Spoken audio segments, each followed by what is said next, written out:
Longevity in sports is one of the most interesting things to see. When an athlete is able to sustain their dominance over an extended period of time, regardless of how many accolades they receive, it's still massively impressive. This goes without saying, but the most notable guys of Gen Z's era when it comes to this are Tom Brady and LeBron James. Brady's play over nearly 20 years, along with a post-retirement season, has etched him in most GOAT debates, and the same goes for LeBron and what he continues to do to this day with the Lakers. Love him or hate him, regardless of where you stand, 20 plus years without a steep decline in production is pretty impressive. John Stockton, Vince Carter, Dirk Nowitzki, Kevin Garnett, and a few others enjoyed lengthy careers in their time, but one player that I've always been intrigued by is Chris Paul. No, he hasn't hit that 20 plus mark just yet like those other guys, but this year officially marks year 20 for him. And watching him be so consistent over the years at the point guard position has been one of my favorite things to see. When Paul first entered the league, we were at a point where there is massive growth in the amount of score-first point guards. We had guys like Baron Davis, Tony Parker, Allen Iverson, Stephon Marbury, even his draft mate Darren Williams added to this trend. Despite this trend, Paul's game still stuck. As a matter of fact, it really was a best of both worlds sort of thing with him. He had that true point guard, floor general approach down pat, but also fused it with elite shot creation that only got more dangerous as time went on. No, he never got to a point where he was a consistent 20 plus point per game guy, but he was still someone you absolutely had to recognize as a threat off the dribble. I've always drawn this comparison between him and John Stockton. Stockton was the NBA's ultimate true point guard during his time, and his game was like the blueprint for how every dad wanted their undersized kids to play basketball. Keeping your head up while dribbling, never picking up your dribble, all of that fundamental stuff that was drilled from your first time at a basketball camp was in John Stockton's game. Despite this, Stockton never became a massive threat as a shot creator. Effective at times, absolutely, but was never a break you down off the dribble sort of guy. And he didn't need to, but Paul took Stockton's true floor general style and took it a step further by adding the elite ability to get his own shot off the bounce. This perfect blend was apparent in seasons like his 2009 season, which was his arguable peak when he averaged just short of 23 points while dishing out 11 assists per game. A unique trend with Paul that has to be talked about as well is his ability to take young teams that have no business being super competitive to the next level. CP3's found himself in countless situations where he's stuck in a situation with talented but wildly unexperienced young groups,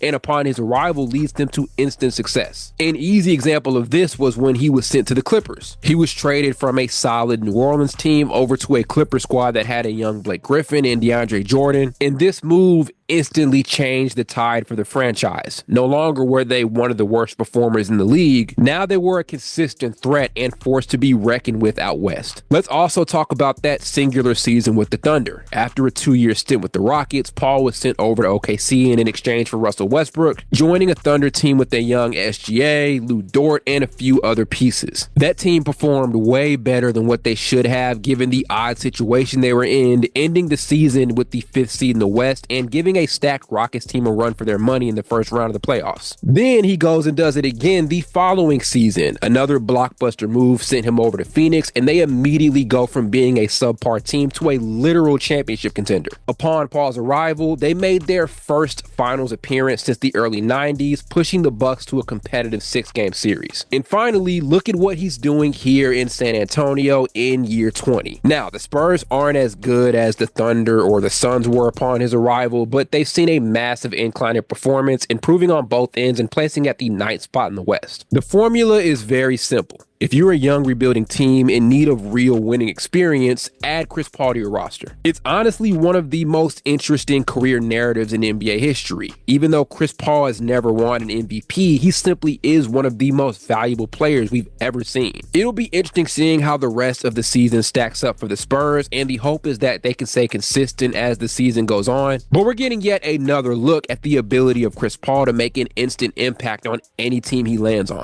He won't be in San Antonio for the entirety of the Wemby era, but his presence on this team will set a winning standard for the franchise for a while.